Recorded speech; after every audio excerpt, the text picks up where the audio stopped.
Monsieur Ly, vous récusez l'Agence nationale de sécurité du Sénégal. Pouvez-vous nous donner vos arguments, s'il vous plaît? Oui, bien sûr, ce n'est pas l'agence en tant que telle que je récuse, c'est les arguments qu'en a donné Maître Khali Niang, président donc de l'Académie des hautes études de sécurité de l'Agence nationale, sur l'Agence nationale de sécurité. Les arguments qu'il nous sert sont tout simplement inacceptables. Je ne sais pas pourquoi M. Niang pense que la seule mission de la police et de la gendarmerie dans notre pays serait de s'occuper de la cybercriminalité et de la grande délinquance.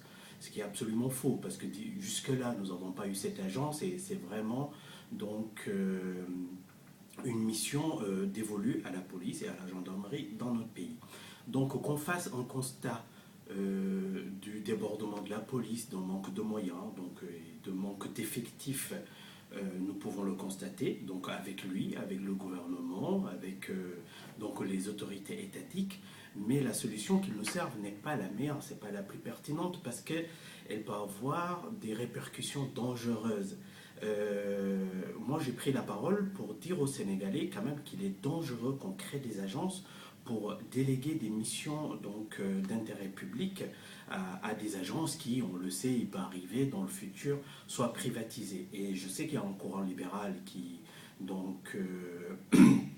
théorise cette démarche-là, à dire qu'il est temps même que certaines missions de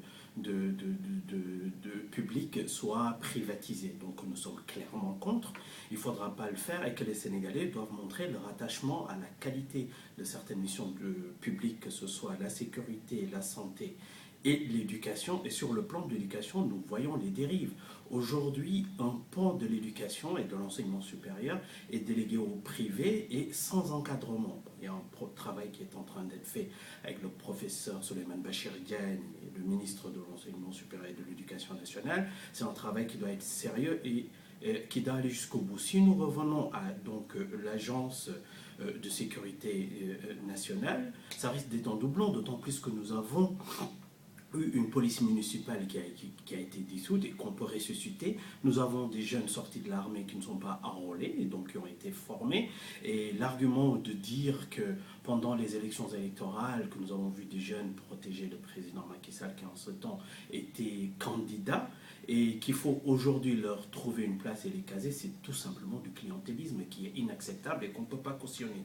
Donc par ailleurs, moi je disais et je dis à mes concitoyens, il faut faire très attention par rapport à certaines dérives. Cette agence-là, dans l'absolu, on peut voir comment la mettre. Je pense qu'elle ne doit pas être une agence.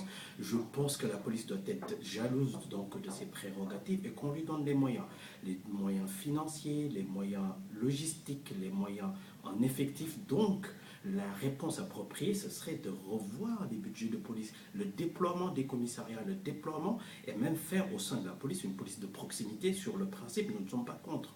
Mais l'idée d'une agence sortie, adossée à cette police-là, à qui on retire des missions d'intérêt public, moi je trouve ça scandaleux. Je m'élève contre ça et il faudra absolument qu'un débat soit ouvert dans ce pays. Je pense qu'il y a des voix plus autorisées que la mienne pour donner un contre-commentaire que Maître Ralignan a voulu nous servir dans l'Obs et qui, à mon niveau, qu'on n'est pas preneur et il ne faudra pas lancer cette machine-là, il faudra poser le débat. Il y a des experts en sécurité, nous avons une élite dans la police et dans la gendarmerie qui sont experts sur ces questions-là, que les citoyens soient impliqués dans ce type de questions et qu'effectivement, il y a un appel à la gestion et à la maîtrise de la sécurité. Mais comme je le dis dans mon article, déclencher une défaillance de l'État pour pouvoir justifier, après avoir paupérisé et rendu propager la peur dans les populations pour justifier qu'ils puissent accepter des agences ou des choses privées dans la sphère de l'État, je pense que c'est à récuser.